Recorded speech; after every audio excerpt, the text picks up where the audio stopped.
Hydro-Québec, Kwayatonk et la chaire de leadership en enseignement sur les littératures autochtones au Québec, Maurice Lemire, sont fiers de vous présenter les balados Lire en relation. Aujourd'hui, épisode 19. La fille désagréable dans Girth de Tara McGowan Ross, avec Maude Lanuit-Baillargeon. Étudiante à la maîtrise en études littéraires de l'Université Laval, Maude Lanuit-Baillargeon s'intéresse au rapport entre littérature et résistance dans la poésie actuelle des femmes au Québec.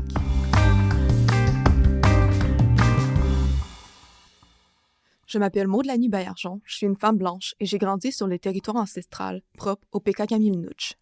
Je n'en suis qu'à ma première session à la maîtrise, donc le travail que je vous présente aujourd'hui, bien que j'y réfléchisse depuis un an, en demeure à ses premiers pas.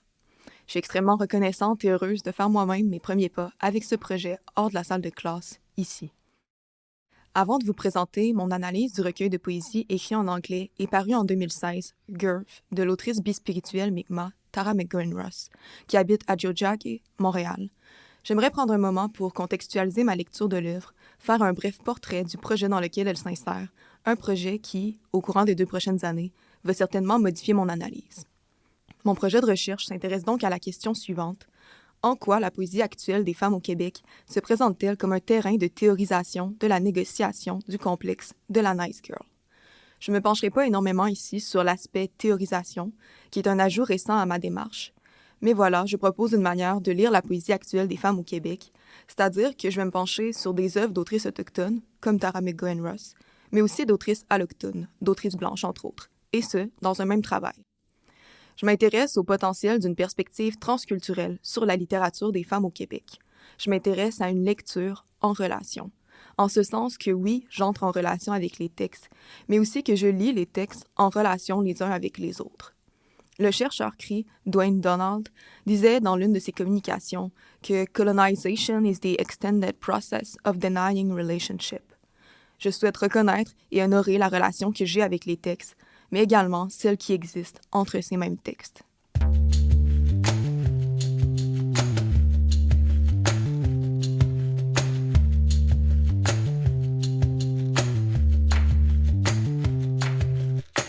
Avant de plonger dans le recueil de McGowan Ross et d'explorer quelle forme peut y prendre la négociation du complexe de la Nice Girl, je vous offre quelques clés de compréhension qui vous permettront de mieux saisir la question à laquelle je tente de répondre et mon approche de celle-ci. D'abord, qu'est-ce que j'entends par le complexe de la Nice Girl? Mon point d'appui théorique premier est un article publié en 1977 qui s'intitule « Nice Girl, Social Control of Women Through a Value Construct » de la chercheuse états-unienne Greer Lutton Fox. Fox propose que l'une des stratégies fondamentales de contrôle social du comportement des femmes est la restriction normative. Un système de valeurs rattaché au concept de la Nice Girl serait impliqué dans le processus de socialisation des filles et cela mènerait à l'intériorisation chez les filles et les femmes de l'impératif d'être une Nice Girl. D'après la chercheuse, la Nice Girl est une figure agissant à la fois comme une norme comportementale et comme un objectif comportemental. C'est-à-dire que la niceness n'est jamais rattachée à un individu, mais toujours à un comportement. Donc, la niceness d'une femme n'est jamais confirmée, elle n'est pas qu'une norme qui pourrait être atteinte, elle est aussi un objectif qui demeure toute la vie d'une femme un objectif, une caractéristique à réaffirmer dans chacun de ses actes. La Nice Girl serait chaste, douce, candide, gentille, non controversée, au-dessus de tout soupçon et reproche. Ces caractéristiques iraient de pair avec une limitation chez elle du développement de l'agressivité, de l'autonomie de pensée et d'action, de l'autodétermination de normes comportementales et de standards internes d'auto-évaluation. Le travail de Fox s'insère dans les études féministes, plus précisément dans les Girlhood Studies, où l'on rencontre plus souvent la good girl, la bonne fille, que la nice girl. Bien que les deux soient extrêmement similaires, je pense que le mot « nice » est plus juste dans le cadre de ma recherche. Il me semble dépasser la dichotomie bien-mal et être plus explicitement dirigé vers l'autre. La niceness pourrait être traduite par l'agréabilité. On pourrait parler d'une fille agréable, mais je choisis de ne pas traduire l'expression pour conserver la polysémie du terme anglais. Si je vous ai dressé, il y a un instant, un portrait approximatif de la Nice Girl, je ne souhaite pas qu'on s'y arrime trop solidement. Dans mon approche, le concept repris à Fox demeure très ouvert, très flexible. En effet, je m'inspire des méthodologies autochtones et féministes de l'intellectuelle et écrivaine Stolo Lee Miracle, qui aborde les récits comme des théories, ainsi que de la chercheuse Tanana Athabaskan Million, qui écrit que feelings are theory et qui souligne the importance of felt experiences as community knowledges. Mon travail considère donc la construction de la Nice Girl propre à chaque œuvre. Il observe en quoi chaque texte rethéorise, réinvente le concept de la Nice Girl et témoigne d'une connaissance située, ressentie du complexe qui en découle.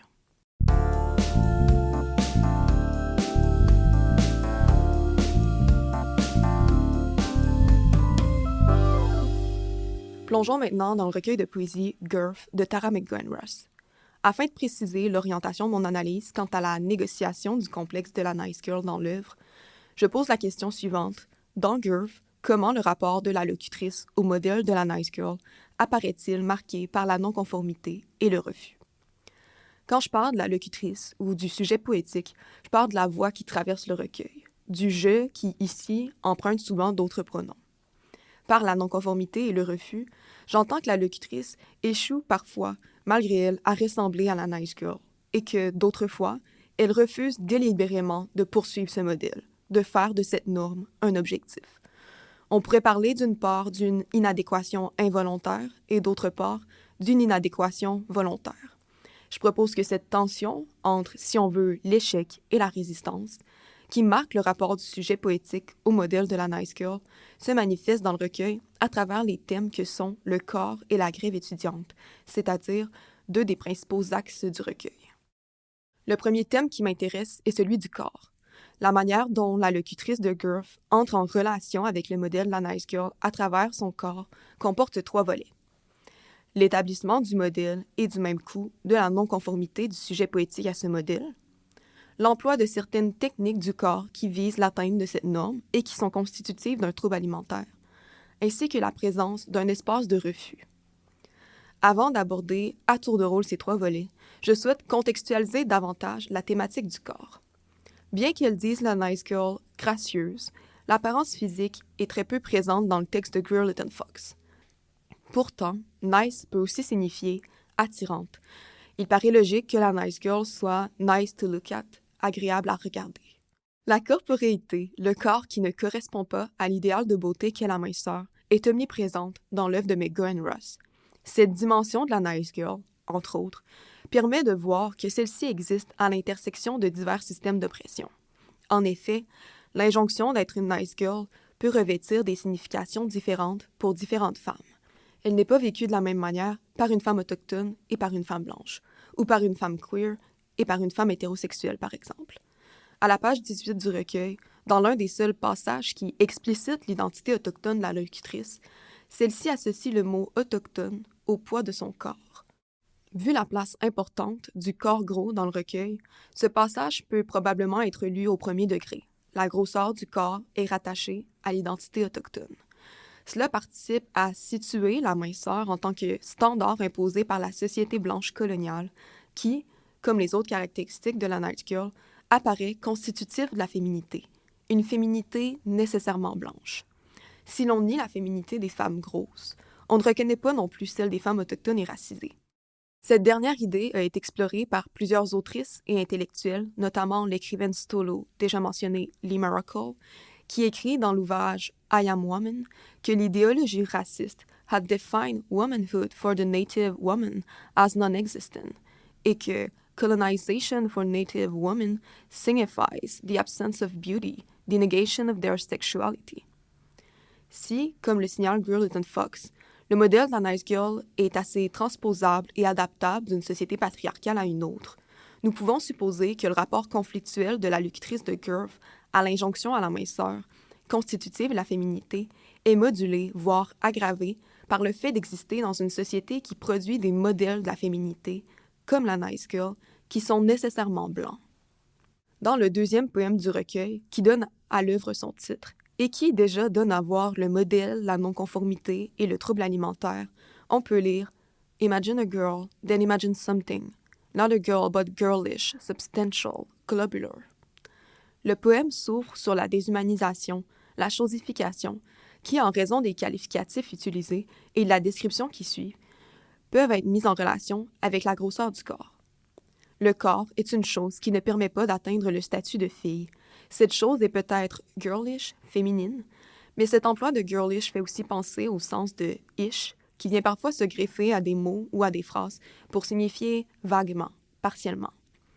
Un peu plus loin, on peut lire « Hard to move around so big, in such a small town, attracting eyes and words and black flies like she does. » La question de la restriction de la mobilité revient dans le recueil.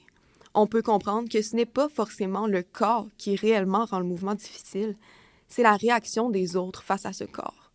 Il est ardu de se mouvoir dans une si petite ville, parce que la locutrice ne peut pas y éviter les regards et les mots des autres, qui sont les signes que son corps pose problème, est inadéquat. Cette idée du corps qui ne doit pas être vu, regardé, en raison de sa non-correspondance aux standards, est également un motif qui revient dans l'œuvre. La locutrice parle aussi dans ce poème du fait qu'elle est rejetée du cercle des autres filles comme d'une évidence, en raison, entre autres, de son corps gros. Ce poème établit déjà une non-conformité à un modèle qui fait en sorte que la performance de la féminité apparaît inadéquate. Encore dans le deuxième poème, on voit apparaître l'idée de technique du corps ou de comportement appris qui forment des habitudes qui viseraient à s'approcher de la norme. « Eventually she'll learn », peut-on lire. Puis sont décrits plusieurs comportements, techniques du corps, jusqu'au dernier qui est matériellement accentué. « The finger down her throat ». Cette question de l'apprentissage de comportements qui sont constitutifs d'un trouble alimentaire est marquée dans l'œuvre. Ces gestes disent constamment la non-conformité qui les rend nécessaires et la soumission à une norme, mais pas une soumission totale. Un espace pour le refus apparaît à certains endroits. Je donne un exemple qui est sans doute le plus explicite et qui se trouve dans l'avant-dernier poème intitulé, je traduis, « Épître à moi-même à 20 ans ». On peut y lire « Learn to apologize for your body, with a look or better learn not to. I guess I don't know, learn something. Like you are the only one who hasn't been loving you. Or all bodies are something. » La locutrice est en train de se dire d'apprendre à s'excuser pour son corps, puis elle se détourne complètement de la direction dans laquelle elle était engagée pour proposer quelque chose qu'elle dit elle-même meilleur. Elle présente alors une autonomie de pensée, une autodétermination de normes comportementales et de standards internes d'auto-évaluation qui sont refusés à la Nice Girl.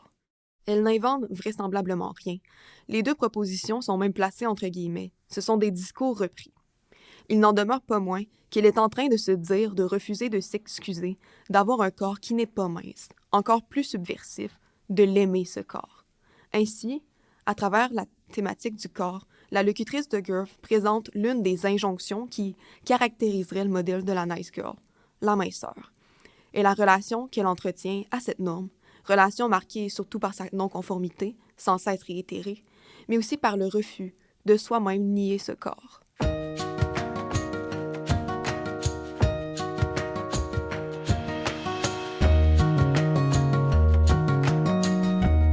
Pour ce qui est du second thème, celui de la grève étudiante, il permet d'observer beaucoup plus la manière dont le refus, davantage que la non-conformité, marque la relation au modèle. On se retrouve dans une non-correspondance qui est intentionnelle ici. Comme pour la thématique du corps, je commence en marquant la spécificité de l'expérience féminine autochtone. Lors d'une assemblée générale étudiante, la locutrice dit « I'm an Aboriginal student. I can't just go on strike. » La lecture que je propose de la Nice Girl, qui semble appuyée par les caractéristiques que lui attribue Fox, ainsi que par ce que propose Megan Ross, est que oui, la Nice Girl est agréable, mais elle est, avant tout peut-être, intrinsèquement non dérangeante. La prise de parole de la locutrice, citée, permet justement d'imaginer qu'il est plus difficile, plus complexe, de dévier du modèle, d'être dérangeante quand on est une femme autochtone au Canada, donc déjà dérangeante parce qu'on existe. À ce propos, je fais référence à l'article « The State is a Man » dans lequel l'intellectuelle Kenyanga Audra Simpson dit par exemple que le Canada a besoin de la mort ou de la soi-disant disparition des femmes autochtones pour assurer sa souveraineté, et que la présence des femmes autochtones sur le territoire est particulièrement dérangeante pour l'État parce qu'ils ont toujours représenté une menace directe pour le peuplement et la colonisation. Ainsi, la locutrice de Goethe, étant une femme autochtone qui fait la grève, donc qui en plus manifeste à répétition, c'est-à-dire occupe la rue, est sans doute extrêmement dérangeante. Le thème de la grève étudiante peut être abordé en deux parties. Une première qui se concentre sur l'espace de la rue et une seconde sur l'espace du discours, de la parole. Pour ce qui est de la rue, un point de départ possible, qui pourrait d'ailleurs aussi alimenter le sujet du discours, est le poème suivant, que je vais cette fois lire en entier. What does it mean to fight if not like a girl and at least not like a man we decided to find out? They were men, they are always men, in suits or in riot gear or decked out in militant feminist patches, reciting learned lines, practicing learned drills so they can go home and teach their girlfriends and their daughters how to be afraid it doesn't have to be. All of them, it's enough of them. They herd us into an ever-shrinking circle. This is what a feminist looks like. Afraid. Le mot « teach » nous ramène à cette idée, déjà présente à travers le prisme du corps, de normes comportementales qui sont apprises, inculquées, transmises, ce qui est constitutif d'une restriction normative, comme c'est associé au modèle de la nice girl. Ensuite, nous avons un outil de contrôle, la peur. Fox l'écrit elle-même dans sa théorisation. Je traduis. La crainte et l'attente de conséquences désagréables en cas de violation des restrictions contribuent à maintenir et à perpétuer ces restrictions. La peur s'enseigne, les nice girls ont peur. Mais Goen Ross le précise, il nous rassemble en un cercle de plus en plus étroit. Elle inscrit dans le poème le projet restrictif en termes d'occupation de l'espace qui se trouve derrière cet enseignement de la peur. C'est d'ailleurs dans leur maison que les hommes vont enseigner aux femmes et aux filles la peur. La crainte est installée dans l'espace privé, l'espace déjà étroit. Pourtant, à même ce poème qui construit la nice girl en tant que fille apeurée, la locutrice refuse de se laisser restreindre par la crainte. Le titre du poème, Night Demo 2, Non-Mixed, indique une deuxième manifestation nocturne, contextualise le propos. Le titre ainsi que le décompte, qui va jusqu'à 7 dans le reste du recueil, témoigne de la présence du sujet poétique dans la rue. Elle a été dans la rue avant ce moment, et elle le sera à nouveau. Les 3 premiers vers aussi symbolisent le refus. Qu'est-ce que ça veut dire de se battre? On a décidé d'essayer. Les femmes sont dans la rue, il y a occupation, perturbation de l'espace public, en dépit de la peur inculquée. À propos du discours et de la parole maintenant, un point de départ qui construit le modèle de la nice girl est le poème qui arrive assez tôt dans le recueil, I'm using words incorrectly. Ce poème fait énormément écho au concept de mansplaining et de whitesplaining. Chaque strophe, associée à un mot différent et écrite à la deuxième personne, représente un discours qu'on servirait à la locutrice quant à son usage inadéquat de ce mot, qu'on martèle. Les répétitions de l'inadéquation de la locutrice, qui disent ce que les mots ne signifient pas, sans pour autant leur donner une signification, participent à donner l'impression qu'on tente en fait de dépouiller le sujet poétique de ces mots pour dire son expérience. Le poème se termine d'ailleurs ainsi. You hear, you're using that word incorrectly. You're opening your mouth to speak. At all. Ce qui émane de ce texte, et ce que la locutrice en comprend, est que ce qui dérange véritablement n'est pas la manière dont elle utilise les mots, le sens qu'elle leur donne, mais plutôt le fait même qu'elle les utilise. Le problème est sa voix. On peut supposer que la nice girl est prudente lorsqu'elle ouvre la bouche. En fait, elle n'ouvre sans doute pas la bouche. Sauf que la présence même de ce poème dans le recueil signifie que la locutrice rejette cette injonction au silence. Si elle n'utilisait pas ces mots, le poème n'existerait pas. On retrouve également dans ce poème une injonction à la prudence, qui évoque la restriction normative et la vigilance de la nice girl. « Careful where you open your mouth to speak », peut-on lire. Là où on s'attend normalement à retrouver un « when », il y a plutôt un « where ». Cela rappelle le poids de la restriction qui exerce le modèle de la nice girl sur l'occupation des espaces physiques de la grève étudiante, tout particulièrement la rue. La portée subversive des représentations de la locutrice en train de crier dans la rue semble accentuée par ce « where ». À travers la grève étudiante, le rapport de la locutrice au modèle de la nice girl est marqué par le refus d'être exclue de la rue et du discours.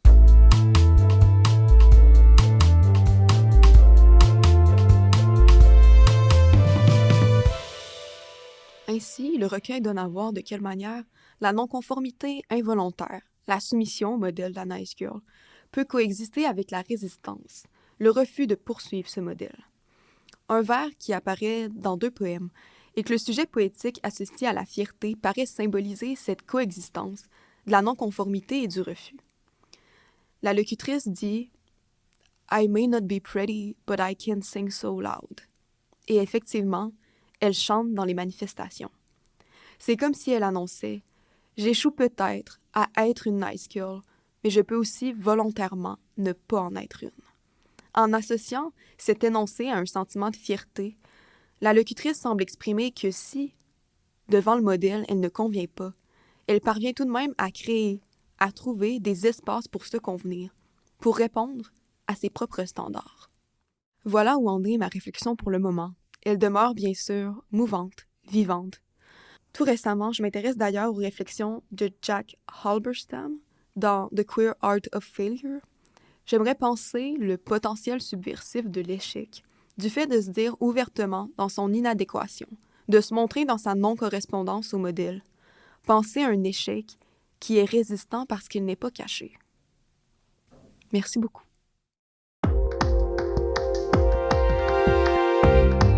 Cet épisode de Balado est une réalisation de Kwayatonk et de la chaire de leadership en enseignement sur les littératures autochtones au Québec, Maurice Lemire. La 5e saison des Balados Les Rangs Relations est rendue possible grâce à l'appui d'Hydro-Québec, du Conseil des arts du Canada, du gouvernement du Canada et du gouvernement du Québec. Cet épisode vous est offert dans le cadre du 13e Salon du livre des Premières Nations, une présentation de TELUS. Recherche et narration, Maude Lanuit Baillargeon. Technique, musique et montage, Marc Vallée. Coordination, Marie-Ève Bradette. Kwayatonk, marquer l'imaginaire.